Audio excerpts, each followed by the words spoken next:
بسم اللہ الرحمن الرحیم۔ السلام علیکم، آپ دیکھ رہے ہیں الف نیوز اور میں ہوں آپ کے ساتھ ماجد علی۔ شامل کرتے ہیں پاکستان اور دنیا بھر سے breaking news headlines. Nepal میں عوامی انقلاب نے سیاسی ایوانوں کو جلا ڈالا، بھارت پر بھی ہنگامی خطرے کی گھنٹی بج گئی۔ نیوز رپورٹ کے مطابق اس وقت نیپال میں جو کچھ ہو رہا ہے وہ ایک خونی انقلاب میں بدل چکا ہے۔ عوام نے پارلیمنٹ کو آگ لگا دی، وزیروں اور سابق وزراء اعظم کے گھروں کو بھی آگ لگا دی گئی، حتیٰ کہ میڈیا ہاؤسز تک کو نہیں بخشا۔ لوگ چیخ رہے ہیں کہ کافی ہو چکا، ہم ٹیکس دیتے ہیں اور یہ حکمران عیاشیاں کرتے ہیں۔ اصل چنگاری تب بھڑکی جب نیپالی وزیر اعظم نے کرپشن کے خلاف آواز دبانے کے لیے سوشل میڈیا پر پابندی عائد کر دی۔ عوام کے صبر کا پیمانہ لبریز ہوا اور لاکھوں لوگ سڑکوں پر نکل آئے، لیکن یہ معاملہ صرف نیپال تک محدود نہیں رہا۔ بھارت کی انٹیلیجنس اور حکومت اس پورے انقلاب کو ایک رجیم چینج آپریشن قرار دے رہی ہے، اور ان کا کہنا ہے کہ اس کے پیچھے امریکی CIA کا ہاتھ ہے۔ بھارت میں سرحدوں پر فوج تعینات کر دی گئی ہے۔ وزیر اعظم نریندر مودی نے ہنگامی سیکیورٹی اجلاس بلا لیا۔ ان کو خوف ہے کہ کہیں یہ آگ بھارت میں داخل نہ ہو جائے۔ اپوزیشن بھی مسلسل یہ کہہ رہی ہے کہ مودی کے دن گنے جا چکے ہیں۔ بڑھتی ہوئی مہنگائی، بے روزگاری اور کرپشن نے بھارت کے نوجوانوں کو پہلے ہی اشتعال میں مبتلا کر رکھا ہے۔ نیوز رپورٹ کے مطابق تجزیہ نگاروں کا کہنا ہے کہ اگر حالات مزید خراب ہوتے ہیں تو مودی داخلی بحران سے بچنے کے لیے پاکستان پر حملہ کرنے جیسا قدم بھی اٹھا سکتے ہیں، بالکل ویسے ہی جیسا اسرائیل نے خطے میں اپنی سیاست بچانے کے لیے جنگ بھڑکائی۔ اس لیے آنے والے دن نہ صرف نیپال بلکہ پورے خطے کے لیے خطرناک دکھائی دے رہے ہیں۔ خبر کے اگلے حصے میں بات کرتے ہیں اسرائیل کا قطر پر حملہ، اصل قیادت بچ گئی، دنیا بھر میں سوالات اٹھنے لگے۔ آج پوری دنیا میں یہ سوال شدت سے اٹھ رہا ہے کہ آخر امریکہ پر اعتبار کیا جا سکتا ہے یا نہیں۔ اسرائیل نے قطر پر جو حملہ کیا، اس میں سب سے دلچسپ اور ہولناک پہلو یہ ہے کہ اسرائیل نے جن حماس رہنماؤں کو نشانہ بنایا تھا وہ سب کے سب بچ نکلے، جبکہ غیر متعلقہ لوگ مارے گئے، حتیٰ کہ ایک نیگوشیٹر کا بیٹا بھی جان سے گیا۔ نتنیاہو نے اپنی فوج اور انٹیلیجنس ایجنسیز کی رائے کو ٹھکرا کر حملے کا حکم جاری کیا۔ قطر میں جاری مذاکرات کو سبوتاژ کرنے کے لیے یہ کارروائی کی گئی۔ اسرائیلی میڈیا خود اعتراف کرتا ہے کہ انہیں لمحہ با لمحہ اطلاع مل رہی تھی کہ حماس کے لیڈر کب اور کہاں موجود ہیں۔ اس سے یہ تاثر ملتا ہے کہ اسرائیل نے انتہائی جدید جاسوسی نظام استعمال کر رکھا ہے، لیکن اس کے باوجود اصل قیادت محفوظ رہی اور یہ نتنیاہو کے لیے بڑا دھچکا ثابت ہوا۔ اہم سوال یہ ہے کہ جب اسرائیل نے امریکہ کو پہلے ہی اطلاع دے دی تھی تو قطر میں موجود امریکی اڈوں نے یہ حملہ کیوں نہیں روکا؟ کیا واشنگٹن اس کھیل میں برابر کا شریک تھا یا جان بوجھ کر آنکھیں بند کیے بیٹھا رہا؟ قطر کا موقف واضح ہے کہ وہ صرف مذاکرات کی میزبانی کر رہا تھا، پناہ نہیں دے رہا تھا، لیکن اسرائیل نے اپنی ناکامی چھپانے کے لیے قطر پر انگلی اٹھائی تاکہ دنیا کی تنقید کا رخ امریکہ سے ہٹ سکے۔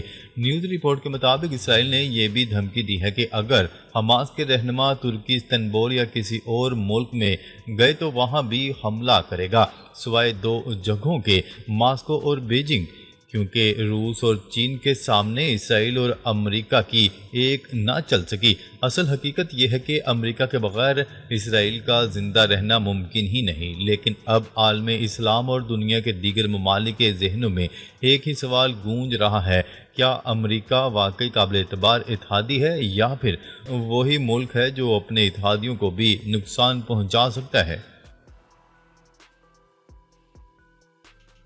خبر کے اگلے حصے میں بات کرتے ہیں نیپال میں پرتشدد مظاہروں کے بعد ملک کی سیکیورٹی فوج نے سنبھال لی۔ فوج نے ملک میں ہونے والے تشدد کے خاتمے پر زور دے دیا۔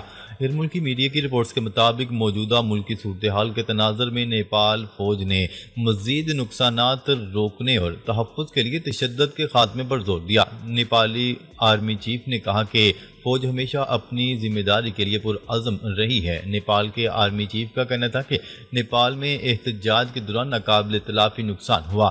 متاثرہ خاندان کے ساتھ تعزیت اور ہمدردی کا اظہار کرتے ہیں۔ انہوں نے کہا ہے کہ امن، تحفظ، قومی اتحاد اور ہم آہنگی برقرار رکھنا مشترکہ ذمہ داری ہے۔ قومی ورثے املاک سفارتی مشنز کی حفاظت اولین ترجیح ہے۔ نیپالی آرمی چیف نے مزید کہا کہ عوام کو تحفظ کا احساس دلانا بھی ہماری مشترکہ ذمہ داری ہے۔ درخواست ہے کہ احتجاج ختم کر کے بات چیت کا راستہ اپنائیں۔ خبر کے اگلے حصے میں بات کرتے ہیں قطری وزیر اعظم کا اسرائیلی جارحیت کا بھرپور جواب دینے کا اعلان۔ اسرائیلی حملے کے بعد اپنی پہلی پریس کانفرنس میں قطری وزیر اعظم نے کہا کہ وہ اسرائیلی حملے کے جواب کا حق محفوظ رکھتے ہیں۔ انہوں نے اسرائیل کو پیغام دیا ہے کہ ان کا ملک اس واقعے کو ہرگز نظر انداز نہیں کرے گا۔ قطر کے وزیر اعظم شیخ محمد نے کہا کہ وہ محض بیانات اور مذمتوں سے آگے بڑھ کر رد عمل دینے کے تمام ذرائع بروئے کار لا رہی ہیں اور اس سلسلے میں ایک قانونی ٹیم بھی تشکیل دی جا رہی ہے تاکہ اسرائیل کو جواب دہ ٹھہرایا جا سکے۔ انہوں نے کہا ہے کہ ہمارا یقین ہے کہ آج ہم ایک فیصلہ کن موڑ پر پہنچ گئے ہیں اور ایسے بربریت پر مشتمل اقدامات کے خلاف پورے خطے سے جواب آنا چاہیے۔ قطری وزیر اعظم کا کہنا تھا کہ یہ واقعہ پورے خطے کو انتشار کی جانب دھکیل رہا ہے اور اسرائیلی وزیر اعظم پورے خطے کو افراتفری میں مبتلا کر رہے ہیں۔ خبر کے اگلے حصے میں بات کرتے ہیں امریکہ کا قطری حکام کو اسرائیلی حملے کی پیشگی اطلاع دینے کا دعویٰ قطر نے تردید کر دی۔ وائٹ ہاؤس کی جانب سے کہا گیا ہے کہ امریکی حکومت کی جانب سے قطری حکام کو دوحہ میں ہونے والے اسرائیلی حملے کے بارے میں آگاہ کر دیا گیا تھا، تاہم قطری حکام نے اس کی تردید کی ہے۔ دوحہ میں حماس کے دفتر پر اسرائیلی فضائی حملے کے حوالے سے اپنے باضابطہ بیان میں وائٹ ہاؤس کی ترجمان نے کہا ہے کہ امریکی فوج نے ڈونلڈ ٹرمپ انتظامیہ کو اطلاع دی کہ اسرائیل نے حماس کو نشانہ بنایا ہے۔ بدقسمتی اسرائیلی ہدف قطر کے دارالحکومت دوحہ کے ایک علاقے میں موجود تھا۔ انہوں نے کہا کہ قطر جیسے خود مختار ملک اور امریکہ کے قریبی اتحادی کی سرزمین پر یک طرفہ بمباری نہ اسرائیل کے مقاصد کو پورا کرتی ہے اور نہ ہی امریکہ کے، تاہم اسرائیل کا خاتمہ ایک اہم ہدف ہے۔ بیان کے مطابق صدر ڈونلڈ ٹرمپ کو فوری طور پر اپنے خصوصی ایلچی اسٹیو وٹکوف کو ہدایت دی کہ وہ قطری حکام کو ممکنہ حملے کی اطلاع دیں اور اسٹیو وٹکوف نے قطری حکام تک اطلاع پہنچائی۔ بیان میں کہا گیا ہے کہ صدر ڈونلڈ ٹرمپ نے قطر کو امریکہ کا مضبوط اتحادی اور دوست قرار دیتے ہوئے اس حملے پر افسوس کا اظہار کیا۔ انہوں نے کہا کہ وہ چاہتے ہیں غزہ میں تمام مغویوں اور ہلاک شدگان کی لاشوں کو فوری طور پر رہا کیا جائے اور یہ جنگ اب ختم ہونی چاہیے۔ بیان کے مطابق صدر ڈونلڈ ٹرمپ نے اسرائیلی وزیر اعظم نیتن یاہو سے بھی رابطہ کیا۔ نیتن یاہو نے ڈونلڈ ٹرمپ کو یقین دلایا کہ وہ جلد از جلد امن چاہتے ہیں۔ صدر ڈونلڈ ٹرمپ کا ماننا ہے کہ یہ واقعہ امن کی راہ ہموار کرنے کا موقع بھی بن سکتا ہے۔ صدر ڈونلڈ ٹرمپ نے امیر قطر اور وزیر اعظم سے بھی گفتگو کی اور ان کے امریکہ کے ساتھ تعلقات اور دوستی پر شکریہ ادا کیا۔ انہوں نے یقین دلایا کہ قطر کی سرزمین پر آئندہ ایسا واقعہ دوبارہ پیش نہیں آئے گا، جبکہ دوسری جانب قطری وزارت خارجہ کے ترجمان نے اسرائیلی حملے کی پیشگی اطلاع ملنے کی تمام خبروں کی تردید کر دی۔ یہ مشرق وسطی کے لیے پیغام ہے۔ اسپیکر اسرائیلی پارلیمنٹ کی قطر پر حملے کے بعد دھمکی۔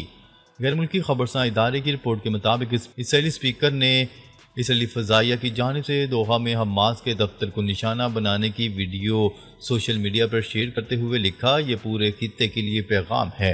کیا رہے کہ اسرائیلی فوج نے دوحہ میں فلسطینی مزاحمتی تنظیم حماس کے دفتر پر اس وقت حملہ کیا جب قیادت غزہ جنگ بندی معاہدے پر مشاورت کر رہی تھی۔ اسرائیلی وزیر اعظم اور فوج نے حملے کی ذمہ داری قبول کرتے ہوئے کہا ہے کہ اس کا مقصد حماس کی اعلیٰ قیادت کو نشانہ بنانا تھا۔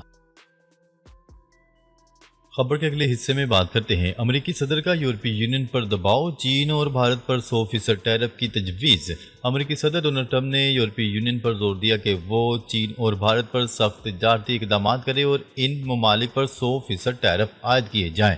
ڈونلڈ ٹرمپ کا کہنا تھا کہ روس کی معیشت کو تیل کی فروخت سہارا دے رہی ہے، اس لیے امریکہ یورپی یونین کے ساتھ مل کر ایسے ہی ٹیرف عائد کرے گا۔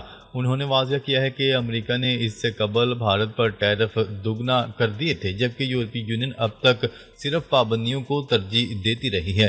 دوسری جانب تجزیہ کاروں کا کہنا ہے کہ ڈونلڈ ٹرمپ کی یہ تجویز عالمی سطح پر تجارتی کشیدگی کو مزید بڑھا سکتی ہے، خصوصاً اس وقت جب عالمی معیشت پہلے ہی دباؤ کا شکار ہے۔